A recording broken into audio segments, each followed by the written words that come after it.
Hey, my friends, we will be right back to the show. But I have a question for you.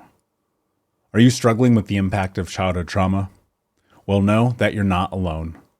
I'm here to let you know that I'm starting a brand new weekly coaching group that includes a year of life coaching, accountability, support, habit and goal setting, and more. I'm starting a waitlist for the group right now, and I'm only taking a handful of people. And I'll let you know that through this personalized coaching, we'll work together to help you understand how your childhood trauma has shaped your beliefs, behaviors, emotions, and will help you create a roadmap for healing and growth. Right now, you can schedule an absolutely free coaching session with me and get put on the wait list if you go to thinkunbroken.com. My friends, it's your time to turn your trauma into triumph, breakdowns into breakthroughs, and become the hero of your own story. And I'm here to support you in doing that. Just go to thinkunbroken.com to register for a free coaching call with me and to get put on the wait list for the brand new weekly coaching program. We'll be right back to the show. But before we do, I want to tell you about today's sponsor, factormeals.com, where if you go to factormeals.com/unbroken50 and use the code unbroken50, you can get 50% off your first order. That's factormeals.com/unbroken50. If you're like me and you are a person who is busy trying to create a life, heal, work on their health, wealth, and relationships, and not to mention deal with the day-to-days of normal life, you do not have time to be going to the grocery store and trying to figure out what you're going to cook every single day of the week. In fact, one time I did the math and I realized I was spending over 15 hours a week at the grocery store and cooking. When I added Factor, I got to use that time for myself, for my family, for my friends, for my community, and for my business. And so if you're in the place where you need some more support in the kitchen, head to factormeals.com/unbroken50 and use the code unbroken50 to get 50% off. Hey, my friends, we will be right back to the show. But I have a question for you. Are you struggling with the impact of childhood trauma? Well, know that you're not alone. I'm here to let you know that I'm starting a brand new weekly coaching group that includes a year of life coaching, accountability, support, habit and goal setting, and more. I'm starting a waitlist for the group right now, and I'm only taking a handful of people. And I'll let you know that through this personalized coaching, we'll work together to help you understand how your childhood trauma has shaped your beliefs, behaviors, emotions, and will help you create a roadmap for healing and growth. Right now, you can schedule an absolutely free coaching session with me and get put on the wait list if you go to thinkunbroken.com. My friends, it's your time to turn your trauma into triumph, breakdowns into breakthroughs, and become the hero of your own story. And I'm here to support you in doing that. Just go to thinkunbroken.com to register for a free coaching call with me and to get put on the wait list for the brand new weekly coaching program. Welcome to the Michael Unbroken podcast, where it's all about understanding your past, getting out of the vortex, creating intention, cultivating self-belief, and becoming the hero of your own story. This podcast answers real client questions with real, personal, practical, and actionable advice based on science, mindset, and becoming unbroken. Now, your trauma coach, author, and speaker, Michael Anthony. Fearlessness means taking the first step, even if you don't know where it will take you. It means being driven by a higher purpose, rather than by applause. It means knowing that you reveal your character when you stand apart more than when you stand with the crowd. It's a quote from Chadwick Boseman, the Black Panther, Jackie Robinson, among others. I think it's really interesting as I step further in this podcast that I do want to talk about relevant and current events, especially ones that I feel like impact me, because I recognize that they very likely also impact you. And death is just so abundant right now in the world, and America particularly, and a lot of our black and people of color heroes are fading into the sunset, if you will. And right now is a really interesting time because for me, I've come to reflect on this idea of what is the legacy that's going to be left behind when I'm all done with this life. Not necessarily, like Think Unbroken or coaching or mentorship or anything of that, but just like how am I going to be remembered?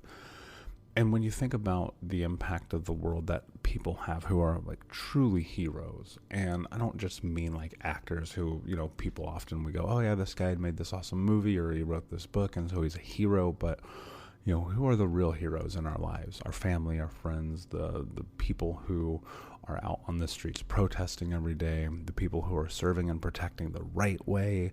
The list goes on and on. I mean, you think about this idea of this phrase heroes and the terminology that is so often thrown around in American society, and suddenly everybody is a hero. And I don't think there's anything wrong with that. And in fact, I know to an extent that I'm a hero. And for me, that's in my own life. Like every single day I get to show up and be this person driven by a higher purpose. And in fact, I would still be good if nobody listened to this, if nobody read the books, if nobody came to the courses, if nobody followed me on Instagram, I would still be good because I'm not driven by this idea of satiating other people. And what I mean by that is we have the ability, when we take a step back and put into works the direction that we want to have in our life, you become fearless. Because you recognize that the judgment of other people doesn't get to impact your decision making. Fearlessness isn't about, am I going to jump off a building, right? Because there is that, and there's this idea of, if you're a fireman, you have to be fearless, and if you're going to be in the military, you have to be fearless, and so on. And that's fine, and that's a level of physical preparedness that you have to have. You have to be willing to die for what you believe in. And for me, fearlessness is this. It's having these conversations. It's having these courses. It's coaching. It's mentorship. It's all of those things. But it used to be this idea that fearlessness meant not caring about people. Because that fear is different. That fear is about wondering if the things that I say or the things that I do or the way I present myself in the world are going to be taken into consideration by those around me. And what weight does that carry? And this idea of being fearless was a misnomer. And today I think about this. And this quote, again, fearlessness means taking the first step, even if you don't know where it will take you. That's such an important part of this healing journey. Because the reality is, on the backside of this, we don't know what's going to happen. We don't know what tomorrow looks like. We don't even know what 5 minutes from now looks like, but we know that we're moving forward with purpose. Why? Why do we do that? And I talk about why constantly, right? Why do we move forward without knowing? Part of it is because we don't have a choice, and part of it is because we're sick of our own shit. And we're like, okay, now's the time. Let's do this. Let's change. Let's go down this path. And what happens in time is as you move forward, a higher purpose starts to kick in. And I don't necessarily mean in like a religious way, while that can be a driver for many people. For other people, it's, do I want to be a good mother? Do I want to be a good friend? Do I want to love myself? Do I want to show up in the world in this way that I feel like I've always been able to? That's higher purpose. And that's driven by you and who you are and the willingness that no matter what happens, you're going to go forward because you believe in yourself that much. And in time, it reveals who you are, and you stand apart because you've made a choice and a decision to be different, not to be different to be anarchy, right? But to be different, to be true to yourself. And that's really a beautiful thing. And when you think about the impact that so many people have on the world, when I think about people like Chadwick or like Kobe or like, really anybody that comes to mind, Freddie Mercury even, what was the thing about them that makes them stand out to us? What is that thing that they have in which we go, wow, I'm impacted by their presence, by their existence, by their life, by their death? And for me, it's very much like the beginning of my healing journey as I kind of looked out into the world and I saw this idea of change happening in my life, and I recognized one important characteristic about all of the people that I looked up to, and that's that they believed in themselves in this way that was fearless. It wasn't dictated by what other people thought about them. It was their willingness to step into who they were unapologetically that so very much made sense to me. In the past, I had thought about this idea of self and putting myself in this position to not care as a wall, as a border, to go, you know what, I don't need you, I don't want you, you don't get to be a part of this. And what I realized is, as I went further down this journey, that the truth of this is that fearlessness, that border, that wall that I thought was beneficial, was actually making my life worse. And in time, the fearlessness that I then got from this journey, from having this purpose, from standing apart, from walking into my own herodom, if that's even a word, is that I was doing it for me first. And that's fearlessness, when you're willing to unabashedly step out into the world and say, this is who I am, and this is my journey, and this is where I've been, and this is what I want and where I'm going. And in that, people will recognize you. People will remember you. And I'm not saying that's the reason or the purpose, because that's certainly not. That's not what drives me. But it's a byproduct. And it's something that as you begin to change, you probably notice. You probably notice your friends going, oh, you seem different. Your family maybe stepping back and going, oh, we don't recognize you. And even yourself looking in the mirror and going, this person is new, though familiar. That's what happens when you start to own the hero of your own story. That's the thing that happens when you step into this idea that you have the power to be that person. It means knowing that you reveal your character when you stand apart more than when you stand in a crowd, right? Because one of the things that happens, you separate and you move away and you take a look back and you have inventory of all the things that have happened in your life. And you go, I'm different. My friends notice it. My family notice it. I notice it. And that's power. And that's fearlessness. And, the social commentary on death in 2020 and living in America and the world that we're in right now, you guys get it everywhere. Every time you listen to podcasts, every time you pick up your phone and look at Facebook, every time you flip on the television, it's everywhere. 2020 is probably, without question, the worst year ever. Now, that's hyperbole. I think we all can agree there have been some really terrible years in the history of the world, but realistically, in our lifetime, in my lifetime, as somebody who is, in their mid-30s, this is a year that I think that I'm never going to forget. And we know that it's forever going to impact us. And we know that that impact, as of now, we can't really put a finger on it and go, this is what's going to happen. And there's still a lot of year left. There's still an election left. There's still holidays left. Some of us have to go be around families and friends. And the thing that I keep thinking about and the thing that I keep coming back to is this idea that it doesn't matter.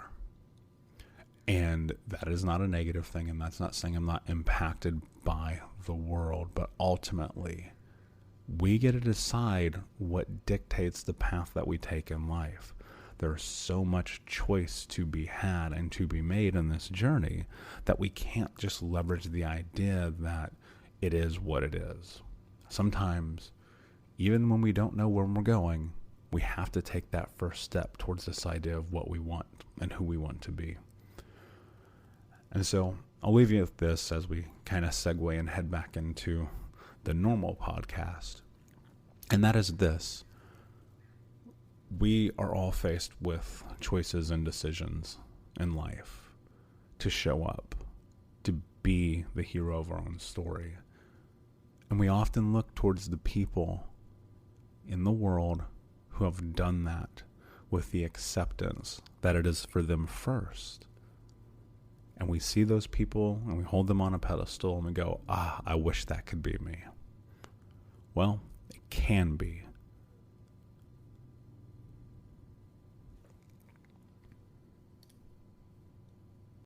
When I was about 10 years old, I recognized for the first time that I lived in an abusive house.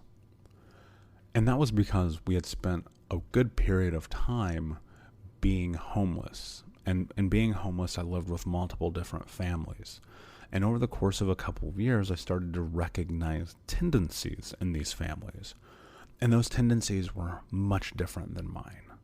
Abuse was almost non-existent. I'm not saying that it didn't happen still, but for the most part, it didn't. And one of the things that really resonated with me as I lived in these different environments was that sometimes children who made mistakes were not beat, slapped, spit on, cursed at, hit with hangers, locked in closets, slammed to the ground, etc.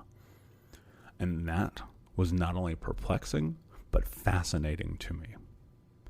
And with that recognition, for the first time in my life, I understood that what was happening in my life was not the norm. Because in these other homes, the norm, it wasn't necessarily peace, because people can be combative, because we're people and that's what we do. But it wasn't violent either. It wasn't fear. It wasn't this idea that every time someone walks through the door, there's imminent danger. And that was interesting to me because I'd never experienced this before. And with that, and reflecting onto my own childhood, I was blown away. And that, even at such a young age, even at 9, 10, 11 years old, became this interesting point of contention for me. Because for the first time, I understood, wow, this isn't right.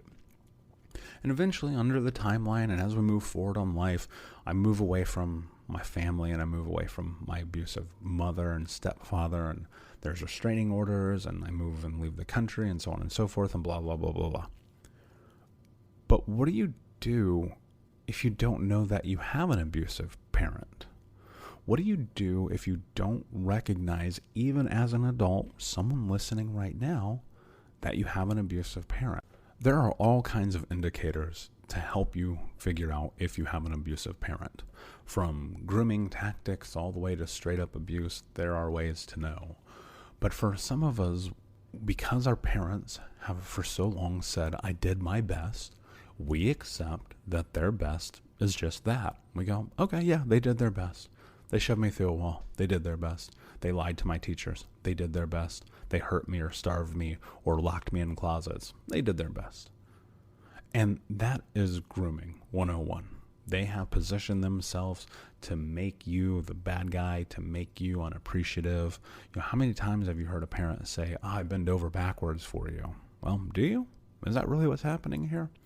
And I think you have to take a little bit of an inventory about what's happening in your life right now if you have an abusive parent. Still, as an adult, even now, you have to take inventory of this.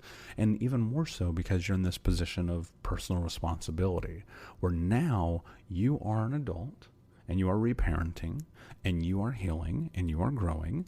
And because of that, you may have to put yourself in a position where you remove yourself from their lives. And I'll be the first one to tell you that putting yourself in a position to remove your parents from your life is one of the hardest things that you could possibly ever do. Because we're told, your parents are the most important thing, always love them, always cherish them, always take care of them. But the question you have to ask yourself is, what if they're not doing that for you? We live in a weird society where we are told we are responsible to always love our parents and our families. But whether or not you love them does not have anything to do with, are they showing up for you? Are they taking advantage of you? Are they putting you in a situation in which you can't heal and be on your journey? And there's so many different traits and ways that parents treat you leading up to this place that you even have to make a decision like this. And for some of us as adults, we recognize it, and often we don't. And so you have to think about yourself. What is the situation that is happening right now with your parents? Is your relationship healthy and happy and sustainable? Or is it still indicative of the same behaviors that you experienced as a child? Do you still see the same treatments? Are they still rude to you? Are they shaming you? Do they make you want to cry every time you're around them? Are they physically, mentally, emotional, abusive? Are they violent, right? What is happening? Are they still in this place where they're grooming you and making you feel bad for your life decisions because it impacts them in ways that they don't want? There's so many different things that happen with abusive parents. And one of the biggest is that we have to face the truth. And what that truth is very often is that these people are not healthy for us. Now, I have to take into consideration, and you understand this, that some people, adults who are our parents, have mental, emotional, or physical disabilities. They may be narcissistic or be bipolar or have an ism like alcoholism. And we have to take that into consideration. But that does not mean that we have to be a crutch for their negative behavior towards us. Often, parents want to leverage the fact that they brought you into the world as this thing that somehow makes them holier than thou. But what I need you to understand is right now, this journey is about you. It's not about them. This journey that you are on in this very moment is about self-care and personal growth, and ultimately putting yourself in a position to be successful. And you have been held back for far too long. And I'm not saying you go and raise the village and burn down everything. I'm not saying that. But what I am saying is that maybe now is a time that you need to think about personal boundaries and what it means to put yourself in a position to be successful. I had to make a really hard decision at 18 years old to remove my mother from my life. And when I was 13, to put a restraining order on her and my stepfather. And those were hard choices. Those were choices that even to this day still impact my life. I don't think my life will ever feel complete knowing the fact that I had to grow up in the household that I did and make these kind of decisions. And that's fine. And I've settled with that. I've acknowledged that. And I've said I'm willing to live with that. But I would not be in this situation. I would not be talking to you right now and living this life that is sustainable and happy and healthy had I not done those things. Had I not said, you know what? I need to do this for me. We would not be talking about this right now. And so you have to think about what boundaries need to be put in place. Are your parents texting you too much? Do they blame you all the time? Do they get upset at you for nothing? Do they try to swindle their way in or out of situations? You have got to think about your health and what it means to put yourself in a position to be successful. Do you need to write them a letter and say, you know what, mom, dad, guardian, whomever, I need a space to go on this journey. And because I need that space, what that means right now is that we cannot be in communication with each other. And that means no texting, no emails, no phone calls. Don't come to my house. Don't send me a letter for an extended period of time. That could be 2 weeks, 2 months, 2 years, because that is your space. It could be completely cutting them off and saying, you know what, I don't want any connection with you. That was my experience, because I had tried everything else leading up till then. Maybe it's simply you want to be the one to have control over the communication. And the other part of boundaries that you have to think about also is when you are in connection with them and you're in their environment or they're in your environment, how are you being treated? One of the things that happens so often is our parents continue to treat us the way that they treated us when we were a child. They're still abusive. They still hold their greatness over our head, or hold your lack thereof over your head, right? I think we've all experienced that. And this is where boundaries become so important, my friend, because what you have to think about is, what am I willing to do in this moment to have the life that I want to have, to hold true to this promise that as I'm on this journey, I will take care of myself. And let me be very frank with you here. People abusing you and you taking it is not taking care of yourself. And so in this moment, what you have to do is say, you know what? Pause button. You don't get to talk to me like that. You don't get to treat me like that. You don't get to show up in my life like that. And that's hard, and that's a scary thought, and it's an even scarier action. But the truth is, when you do that, when you take control of the reins of your future, one of the things that you have to do is be steadfast in your boundaries. You have to say no. You have to be willing to suffer through the uncomfortable moment of standing up for yourself, because nobody else is going to do it for you. No one else is going to put boundaries in place. No one else is going to address abusive parents. No one else is going to show up for you. It's just not how the world works. And so you're probably thinking, but I've tried this and I've done it. Yes, we all tried it. We've all done it. We've all kind of put ourselves in this position where we're willing to do it. But ultimately, we are the ones who determine how people show up in our lives, parents included. And this journey can be difficult, right? Because it impacts us in some really negative ways. We may have grief. And grief in reflection of your past, of dealing with parents like this, it's not the same as grief over a pet dying or a friend dying.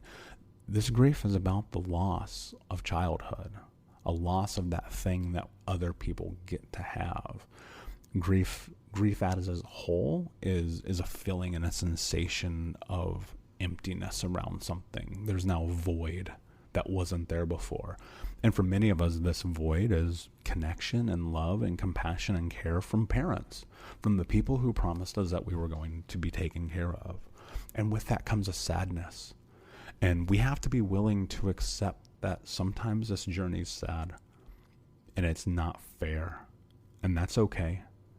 You can sit with that emotion and you can be angry about that emotion, and you can just be angry in general. We've suppressed our feelings for so long and said we're not supposed to feel this way. We're not supposed to be emotional about the things that happened. It is what it is. Let's move on. But I challenge you to be angry because it's painful. We know, when you understand human psychology, that pain, it sits with you and it manifests and it grows, and it may impact you in a physical way, but mainly it's an emotional way, in connection and relationships and the way that we show up for ourselves. And it can turn into shame, and shame can be such an evil bitch. Right? Shame covers so many of the bases of the ways that we don't show up for ourselves because we don't feel worth or worthy. And so much of that is dictated by the experiences of our past. And that's why now as an adult, it's so important to put boundaries in place.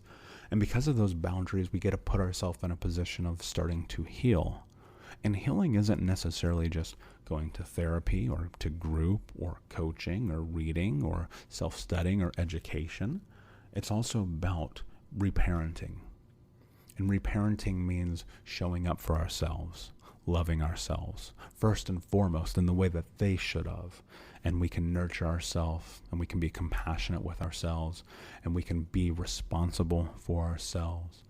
There's multiple different avenues that you can step into reparenting, but ultimately the one that I found for me was the most impactful was around boundaries and saying, this is how I need to exist in the world.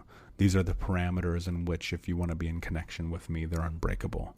And there's no way, no ifs, ands, or fucking buts that you're going to cross my boundaries and still be in my life. And if you want to go down this path and this journey to healing, you do have to reparent. And it's a really tough thing to do, especially in the beginning, because we're not used to taking care of ourselves because we don't have a model for it, right? In the same way many of us have really bad relationships for a long time because we didn't have a model for healthy ones.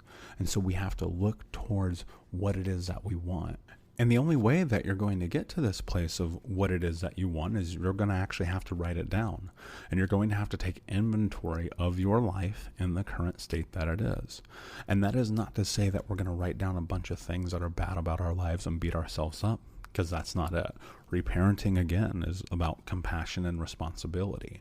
And so one of the things that I did is I took a piece of paper put a line down the middle. On one side, I said, these are the things that I love about myself. And on the other side, I said, these are things that I need to work on. None of this is about judgment. None of this is about shame. None of this is about guilt. What it is in this exercise is about identifying the things that we are proud of ourselves for. And if you can't think of something, then you don't get up until you finish. That's strict parenting. You don't leave the table till you eat your vegetables. But you're going to do that here by taking a piece of paper, putting a line down the middle, writing, these are the things that I'm proud of, and these are the things that I need to work on. And then you're going to fill up the columns. And it's not an exercise of judgment, my friend. It is an exercise about moving forward. And on the back of that, you're going to put another line down the paper. And on the left side, you're going to write, these are my boundaries for other people. And on the other side, you're going to write, these are the boundaries for myself. And what these are about personal responsibility and about how you want people to show up in your life. Because all too often, we put ourselves in these positions where we let other people dictate what happens. And those other people in your life, they can be your parents. They can be your spouses. They can be your partners. They can be people at work. But this reparenting concept and this idea of stepping into healing your inner child, it starts with compassion, and it has to have personal responsibility right alongside. And as you step further into the journey and you write down those boundaries, we all know we have a gut feeling, we have our intuition around the things that we need in our lives. And what I would challenge you to do is to hold tight to that and hold stead to that, because you may find that that is the exact thing that you need to create change. Perhaps one of those boundaries is a thing that you've known for years that you've been scared to step into due to the fear of the ramification of doing so. But take an inventory of your environment. What would happen in the worst case scenario if you showed up for yourself? And so, my friend, I just want to say thank you, as usual, for listening to the podcast. Please like and subscribe and follow and share with a friend if you need this. And as usual, and as always, my friend, be unbroken. I'll see you. Thank you for listening to the Michael Unbroken podcast. To leave your question for Michael, call 971-801-2446. Please follow, like, subscribe, and review. And don't forget to check out more mental health resources at thinkunbroken.com. And follow Michael on Instagram at MichaelUnbroken.